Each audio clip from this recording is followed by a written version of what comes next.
So as of right now, there are two different iPhones that I kind of hope you did buy. These iPhones have held the test of time for quite a bit of time already, and I would definitely say if you're in the market, I definitely would say this is a decent phone to pick up for sure, at least both of these. Now the first one, the older one, the iPhone 11. In 2019, Apple made one of the best iPhones I think they've ever made. Any of the iPhone 11s, the 11, 11 Pro, or 11 Pro Max. But in particular, the iPhone 11, which was the cheaper of the, basically all of them, it was a $700 phone that I think stood up really well, even against their $1,000 iPhone 11 Pro. This was a phone that had that 6.1-inch display, dual camera setup, still able to do 4K at 60 on the front and the back, and overall a very, very well built iPhone for the price. This iPhone was also cheaper than its predecessor, which is pretty insane, but it also had a really good performing chipset inside, so much so in fact that I would still argue that in this day and age, this device's performance is still very good, and anytime I do compare this device against the latest generation,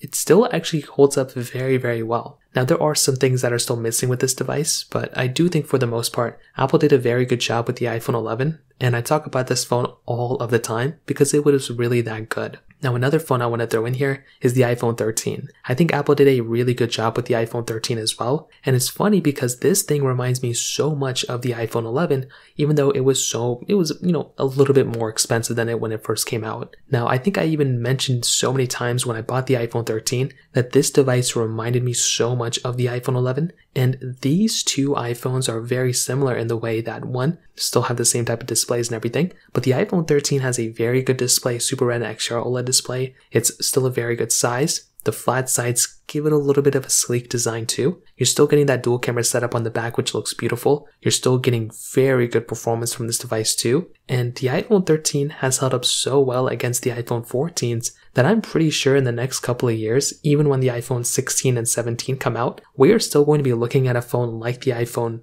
13 as a very solid device, much like how I look at the iPhone 11. The iPhone 11 is a 4-year-old phone. It's insane that it's still performing this well. The iPhone 13 is only 2 years old. In another 2 years, this iPhone's going to be 4, the same way the iPhone 11 is now. And I'm going to be very curious to see how that iPhone holds up against phones like the iPhone, 16, 15, 17 in the future. So ultimately, I say that to say, I really hope you ended up buying those types of devices because those iPhones are so solid and they've held up so well throughout the last couple of years. So in terms of that covers it up. If you have any other thoughts or questions, let me know in the comment section below. Hit the like button, that would mean so much, but definitely hit that subscribe button. More importantly than everything else, I love every single one of you guys. Hopefully I'll catch you guys in the next video. Peace out till then.